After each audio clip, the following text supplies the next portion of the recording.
Hello. അപ്പോൾ നമുക്കൊരു കോവയ്ക്ക മെഴുക്ക് പുരട്ടി ഉണ്ടാക്കിയാലോ? ഇതാണെങ്കിൽ നാടനാണ്. നമ്മുടെ വീട്ടിൽ നിന്ന് കിട്ടിയതാണ്.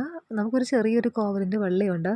അത് നമ്മൾ ആര്യവേപ്പ് മരത്തിൽ നമ്മൾ ഇങ്ങനെ കയറ്റി വിട്ടിട്ടുണ്ടായിരുന്നു.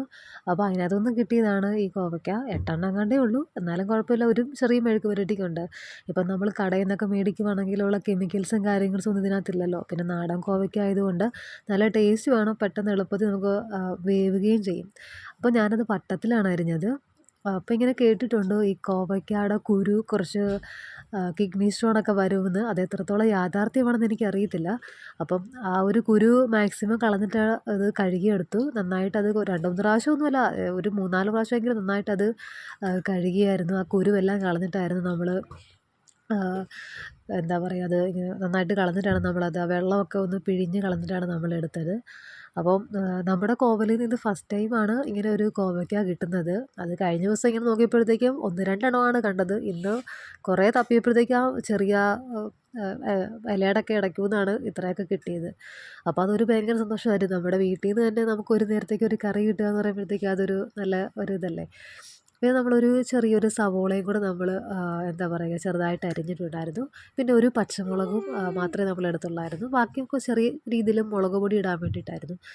അപ്പോൾ നമ്മൾ ചീനച്ചട്ടിയിലാണ് ഉണ്ടാക്കിയത്. നമ്മൾ ഗ്യാസൊക്കെ കത്തിച്ചു. നമ്മൾ ചീനച്ചട്ടി ചൂടായപ്പോഴത്തേക്കും നമ്മൾ ഓയിലൊഴിച്ചു. പിന്നെ നമ്മൾ ചട്ടി ചൂടായപ്പോഴത്തേക്കും നമ്മൾ കടുകും കൂടി ഇട്ടു കേട്ടോ.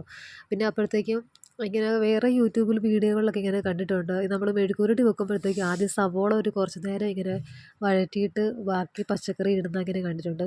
അപ്പം ഞാനും ഒന്ന് ട്രൈ ചെയ്തതാണ് അങ്ങനെ. ആദ്യം നമ്മൾ സവോള മാത്രം ഇട്ടു ഒരു ശകലം നേരം വഴറ്റിയിട്ടാണ് നമ്മൾ വീണ്ടും കോവയ്ക്ക ഇട്ടത് കേട്ടോ. അത് കഴിഞ്ഞ് കുറച്ചൊരു വഴറ്റി കഴിഞ്ഞപ്പോഴത്തേക്കും നമ്മൾ കോവയ്ക്ക ഇട്ടു. അത് കഴിഞ്ഞ് നമ്മൾ അതിനകത്തോട്ട് ശകലം ഉപ്പും ഇട്ടിട്ട് നമ്മൾ നന്നായിട്ട് വീണ്ടും ഒന്ന് വഴറ്റുന്നുണ്ടായിരുന്നു. കോവയ്ക്ക ആയതുകൊണ്ട് തന്നെ നമുക്ക് പെട്ടെന്ന് വേകാനും കുറച്ച് സമയം എടുക്കുമല്ലോ, കുറച്ച് കട്ടിയുള്ളതാണല്ലോ. അപ്പോൾ അത് ശകലം നേരം നന്നായിട്ട് വഴറ്റി എന്നിട്ട് ശകലം ഉപ്പും കൂടി ഇട്ടിട്ടാണ് ഇതാക്കിയത്.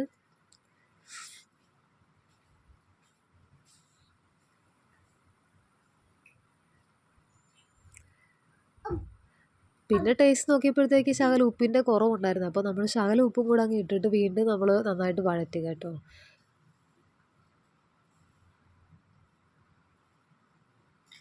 പിന്നെ നമ്മളൊരു കുറച്ച് മഞ്ഞൾപ്പൊടി ഇട്ടു.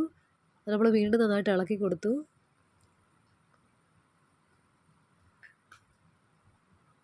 പിന്നെ ഒരു ശകലം മുളക് പൊടിയുണ്ട്. ഇത് കാശ്മീരി മുളക് പൊടിയാണ്. അതാണ് ഈ കളറ് കൂടുതലും. അപ്പം ഇവിടെ അങ്ങനെ എരിവ് പ്രത്യേകിച്ച് കൂടുതൽ ആർക്കും വേണ്ട. എരിവ് കുറച്ച് മതി. അപ്പം നമ്മളൊരു പച്ചമുളകും കൂടെ എക്സ്ട്രാ ഇട്ടിട്ടുണ്ടായിരുന്നല്ലോ. അപ്പോൾ ശകലമേ ഇട്ടിട്ടുള്ളായിരുന്നു മുളക് പൊടി. എന്നിട്ട് നമ്മൾ നന്നായിട്ട് മിക്സ് ചെയ്തു. എന്നിട്ട് നമ്മളതങ്ങ് അടച്ചു വെച്ചു കേട്ടോ. അപ്പോൾ നമ്മൾ കുറച്ച് സമയം കഴിഞ്ഞ് വന്ന് നോക്കുമ്പോഴത്തേക്കും ഒരു നന്നായിട്ട് ഇതായിട്ട് വഴറ്റിയിട്ടുണ്ടായിരുന്നു. അപ്പം നമ്മൾ ശകലം നേരം കൂടെ ഫ്ലെയിം കുറച്ച് വെച്ചിട്ട് നമ്മൾ നന്നായിട്ട് ഒന്നും കൂടെ നന്നായിട്ട് മിക്സാക്കി. അപ്പോൾ നമുക്ക് ഫൈനൽ നമുക്കിതാണ് കിട്ടിയത്. കോവയ്ക്ക മെഴുക്ക് പുരട്ടി നന്നായിട്ട് വെന്തിട്ടുണ്ടായിരുന്നു. ഞാൻ ടേസ്റ്റ് ചെയ്ത് നോക്കിയായിരുന്നു. പെട്ടെന്ന് നന്നായിട്ട് വെന്തിട്ടുണ്ടായിരുന്നു. അപ്പോൾ ഇതായിരുന്നു നമ്മുടെ നാടൻ കോവയ്ക്ക മെഴുക്ക് പുരട്ടി.